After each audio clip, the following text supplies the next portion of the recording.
अगर आप ये साड़ी नहीं लेंगे तो फिर सावित्री को बहुत दुख होगा। हमने तो ज्योति का भाग्य पहले ही पढ़ लिया था। हाँ पुजारी जी। बस एक बात का ध्यान रखना, कहीं पत्नी भक्त ना हो जाए। वो पड़ोस में आई ना अधर्मी बहू, उसकी वजह से ये सब कुछ हो रहा है, वही कर रही है। अरे अब क्या कर दिया उसने, जल्दी बता मुझे।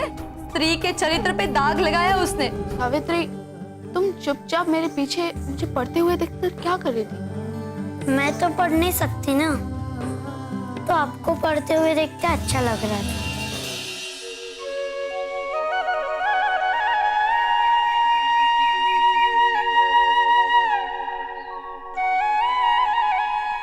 प्रणाम पुजारी जी।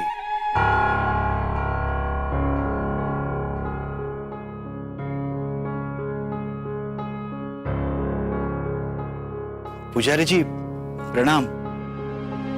पुजारी जी भगवान के लिए फूल लेकर आया हूं मैं।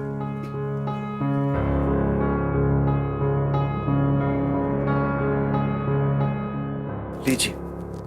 अपने फूल वापस ले जाओ गोविंदराव। हमारे देवताओं को तुम्हारे फूलों की आवश्यकता नहीं। ऐसा क्यों कह रहे पुजारी जी? हमारे देवता तो आप ही है।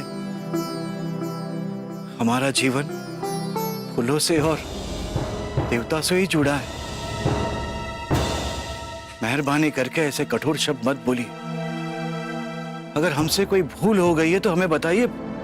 मुखिया मुख सो चाहिए, पान कहू एक, पालय पोसई सकल अंग, तुलसी सहित विवेक। इसका अर्थ जानते हो? नहीं, धर्म और ज्ञान की बातें हम कैसे जान सकते हैं? आप ही बता दीजिए।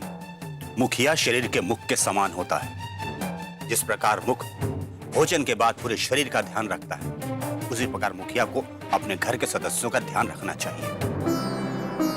बिल्कुल सही कह रहे हैं पुजारी जी, और इसीलिए मैं अपने परिवार का पूरा ध्यान रखता हूँ। मूर्ख, ध्यान देने का अर्थ ये नहीं होता कि उन्हें सारी सुविधाएं दे दी और निवृत्त हो गए। ध्यान देने का अर्थ होता है उनका खान पान, आचरण, संस्कार। मुखिया को अपने घर के सदस्यों का ध्यान रखना चाहिए कि कोई भी सदस्य धर्म के विमुख तो नहीं जा रहा। बिल्कुल सही कह रहे हैं पुजारी जी। हाँ में हाँ मिलाने से कुछ नहीं होगा। तुम्हें पता है तुम्हारे घर में धर्म विरुद्ध आचरण हो रहा है? हमारे घर में धर्म विरुद्ध आचरण?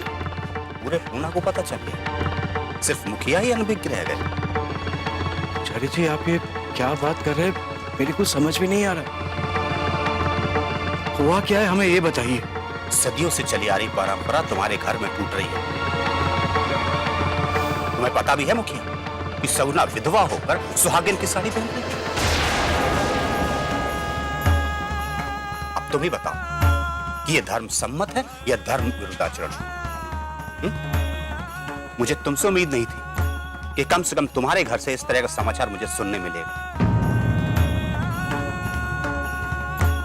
मैं इसके खिलाफ शिकायत करूंगा पेशवा से। इसके खिलाफ पंचायत बुलवाऊंगा। इस धर्म विरुद्ध जाने पर धर्मदंड तो भुगतना ही पड़ेगा। क्षमा क्षमा कर दीजिए पुजारी जी, क्षमा कर दीजिए।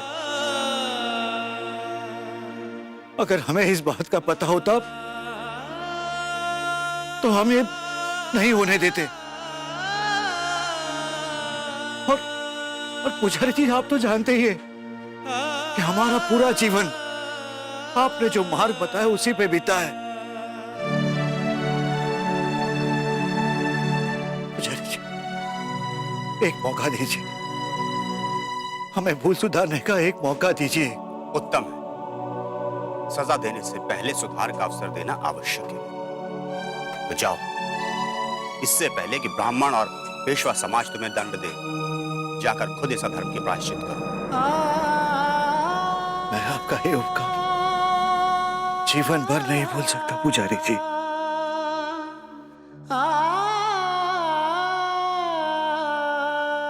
मेहरबानी करके ये फूल भगवान के चरणों में अर्पित कर दीजिए। धर्म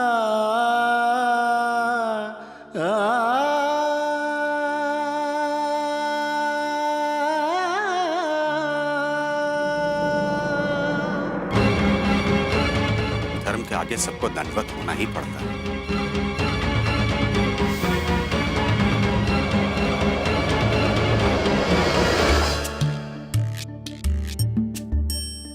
Three things are really important for society.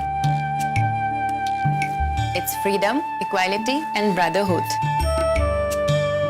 Society के लिए आपको ये सब 3 चीजें ही रखनी ही चाहिए, उसकी बहुत ही जरूरत है। ऑथर थॉमस पेन कहते हैं कि इंसान फ्री बोर्न होता है, इसीलिए फ्रीडम उसका अधिकार है। तो इसका अर्थ है हमें कुछ भी करने की स्वतंत्रता है, चाहे इस तरह नीचे बैठकर पढ़े या टेबल पर खड़े होकर। नो माय चाइल्ड, फ्रीडम के भी कुछ लिमिटेशंस होते हैं। हमारी सोसाइटी के कुछ रूल्स हैं जो हमको फॉलो करना चाहिए। तो क्या स्वतंत्रता का अधिकार सिर्फ पुरुषों को होता है और स्त्रियों को नहीं? ऑथर थॉमस कहते हैं कि स्त्री और पुरुष इक्वल होते हैं। इक्वल मतलब बराबर।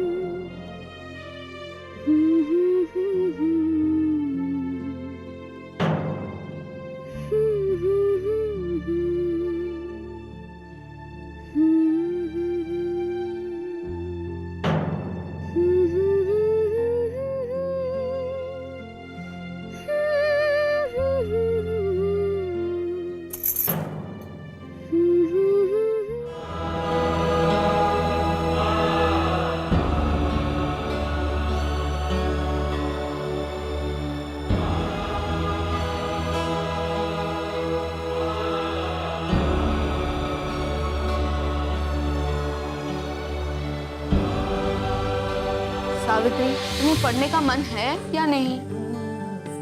नहीं, आजी कहती है कि मूर्तियों का कोई मन नहीं होता,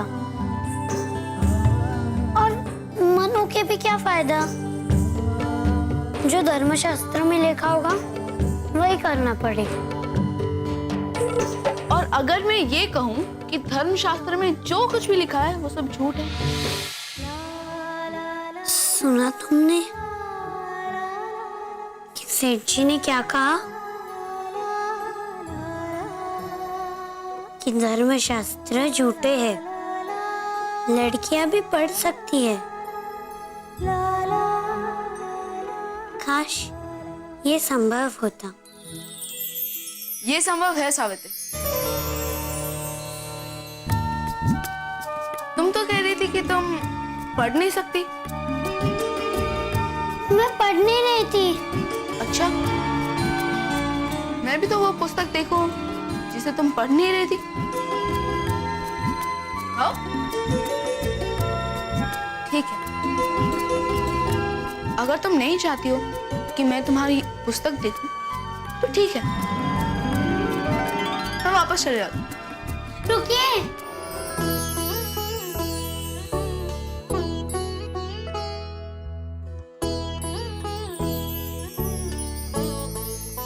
अरे ये तो बाइबल है, ये कहाँ से मिला?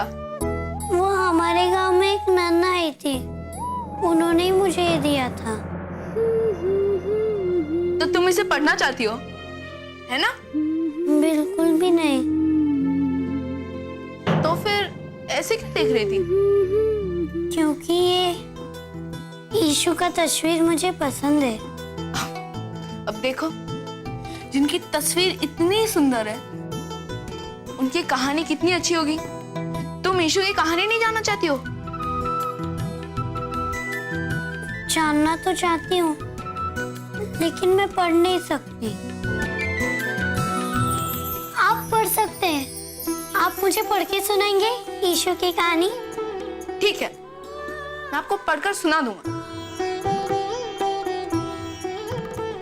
लेकिन एक शर्त पर। शर्त? कौन सी शर्त? कि आपको पढ़ना सीखना होगा। लाइए मेरा पुस्तक। अगर आपको पढ़ के दिखाना ही नहीं है तो कह दीजिए ना। लेकिन ऐसा घुमा फिरा के क्यों कह रहे हो? सावित्री, मैं तो बस इतना कहने की कोशिश कर रहा हूँ कि अगर तुम पढ़ना चाहती हो तो तुम्हें पढ़ना सीखना होगा। लेकिन मैं पढ़ना नहीं सीख सकती इस जन्म में, तो क्या कभी भी नहीं सीख सकती। पर क्यों?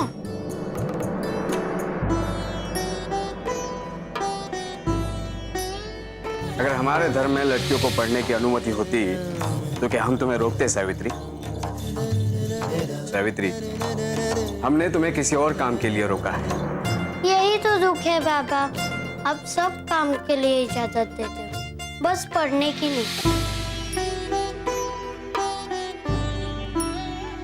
तुम जानती हो अगर तुम्हारे पढ़ने से क्या होगा? सावित्री, मैंने तुम्हें अब तक नहीं बताया। हाँ, अगर तुम धर्म का दंड सहन करना चाहती हो तो सुनो,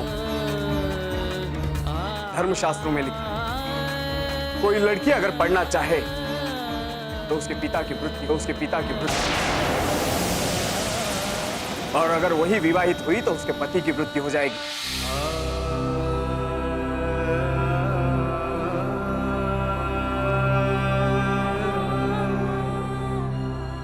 सावित्री, चुप क्यों? मैंने कहा ना कि ये धर्मशास्त्र की बातें सब झूठ है। तो फिर क्या कारण है कि तुम पढ़ना नहीं चाहती? अगर मैंने पढ़ने की कोशिश की तो मैं विधवा हो जाऊंगी, यानी आपकी मृत्यु हो जाएगी।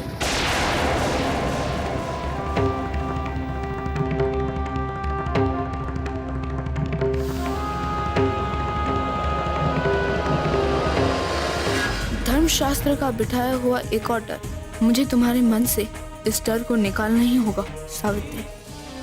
सगुणा, सगुणा, सगुणा! छप! हाँ भाऊ। क्या सुन रहा हूं मैं? कि अब तुम सुहागन की साड़ी पहनने वाली हो? और मुझे ये बताओ कि ये साड़ी तुम्हें किसने दी? वो क्या है ना, मेरी साड़ी फट गई थी तो ज्योति और सावित्री हाँ, ने... तो मुझसे कह देती, मैं तुम्हारे लिए नई साड़ी ले आता। देख सगुणा, जब से तू इस घर में आई है ना, मैंने तुझे अपनी बेटी माना है, और आज तूने अपने पिता को इतना बड़ा धोखा दिया। नहीं भाऊ, मैं आपको बताने ही वाली थी। तुम्हें पता है कि कितना बड़ा अधर्म, तुम्हें पता है कि कितना बड़ा अधर्म हो गया है? अरे वो बच्चे हैं, नादान है, लेकिन तू तो समझदार है ना, तुझे समझाना चाहिए, पर नहीं। भाऊ, मैंने कोशिश की थी, पर उन्होंने इतने प्रेम से दी कि मैं मना नहीं कर पाई।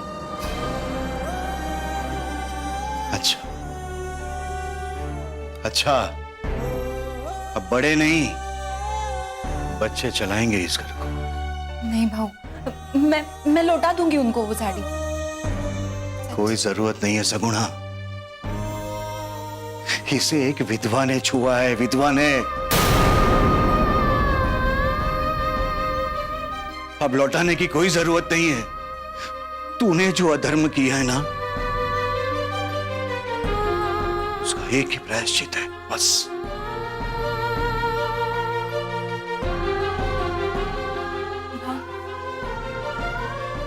ये साड़ी को जलना होगा। अब सिर्फ अग्नि ही इसे पवित्र कर सकती है।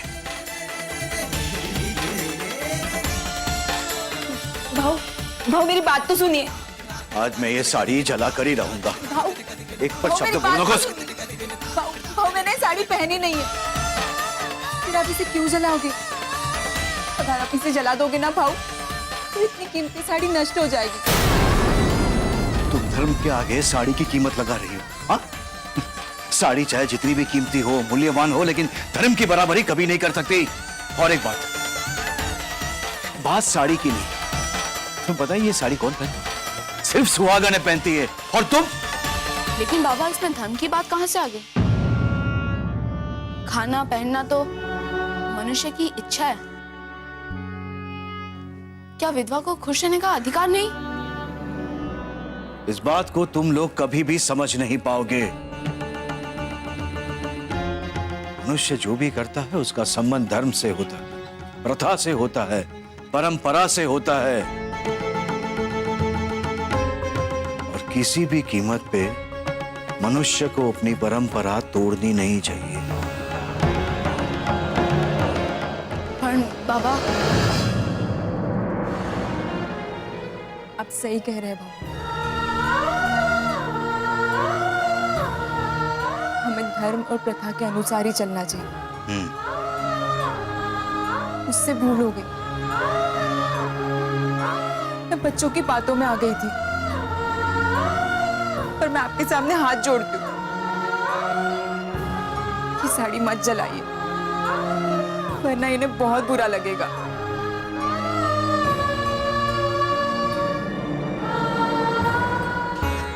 इसमें अक्का की कोई गलती नहीं है बाबा। मैंने ही कहा था अक्का से ये साड़ी पहनने के लिए। वो अक्का की साड़ी फट गई थी ना, इसीलिए। इसे जलाइए मत। सगुणा जैसी साड़ी पहनती है, तुम्हें वैसी साड़ी देनी चाहिए थी।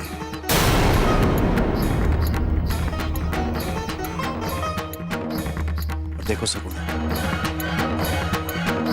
ये तुम्हारी पहली और आखिरी गलती है, इसलिए माफ कर रहा हूं।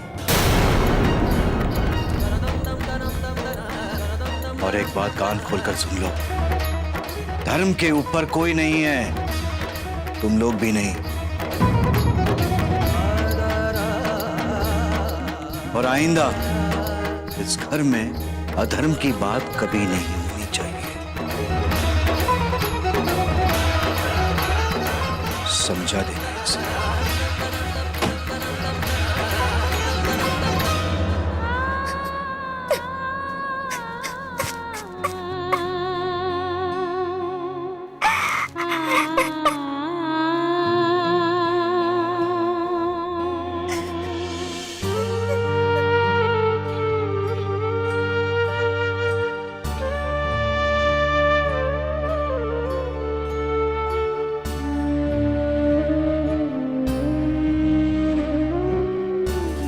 मैं नीर भरी दुख की बदली,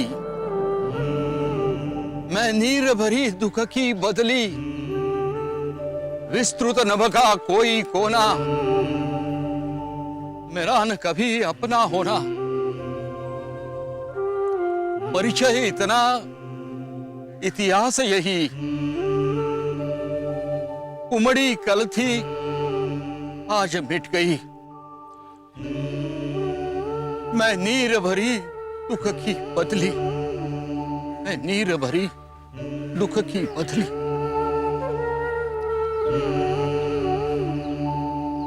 महादेव वर्मा की यही पंक्तियां स्त्रियों के मन की सच्ची अभिव्यक्ति है। सगुना को एक पल ऐसा लग रहा था कि अपनी विधवा होने की अशुभ कामना से वो मुक्त हो रही है,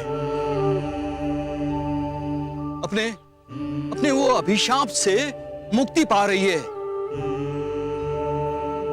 लेकिन ये इतना आसान नहीं था। जिन पलों में वो खुशी के मारे उमड़ रही थी, उन्हीं पलों में उसकी खुशी मिटाने की साजिश रची गई थी। फिर वही हुआ। अब वो अपने अरमानों के साथ उमड़ती हुई स्त्री नहीं थी, अब वो सिर्फ एक अभिशप्त विधवा नारी थी। वो कैसा समाज रहा होगा काका, मेरी तो सोचकर भी रूह कांप जाती है। अभी तो सगुना ने वो साड़ी पहनी भी नहीं थी। सिर्फ साड़ी पहनने के ख्याल से ही काव्या, किसी पर नियंत्रण करने का, उसे गुलाम बनाने का सबसे कारगर यही तरीका है। उसके ख्याल पर ही पहरा लगा दो। उसके स्वाभाविक प्रवृत्तियों पर ही कब्जा कर लो और धन के नाम पर उसे इतना आतंकित कर दो कि अपनी भलाई के बारे में भी सोचना उसे पाप लगने लगे। पर मुझे ये नहीं समझ में आता काका कि पहले की स्त्रियां इतनी तकलीफ क्यों सहती थी, स्वयं धर्म की बातें क्यों अपनाती थी। करती थी नहीं काव्या, आज भी करती है। और इसका कारण है भय। हाँ, आज भी जितने व्रत त्योहार होते हैं उसमें भी स्त्री कभी अपने पति के लिए, कभी अपने पुत्र के लिए कई कई दिनों तक भूखी रहती है। उसमें भी इतनी ही तकलीफ होती है, लेकिन स्त्री खुशी खुशी ये सब सह लेती है। और जो भी स्त्री इसका विरोध करती है उसे उसी तरह सजा दी जाती है जैसे सगुणा को दी गई।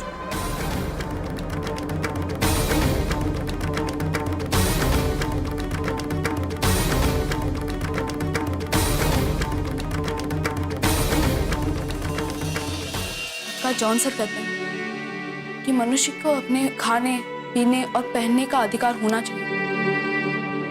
तुम्हारा परिवार के प्रति मोह है, इसीलिए तुम धर्म का कार्य करके भी प्रसन्न नहीं हो। अरे सगुना, ना दुआ ना सलाम ना राम राम, कहाँ हमसे मुंह छुपा के जा रही थी? अपनी बेटी की शादी एक बूढ़े आदमी से करवा सकते हैं, लेकिन उसे पढ़ा नहीं सकते कि कहीं उसकी बेटी विधवा ना हो जाए।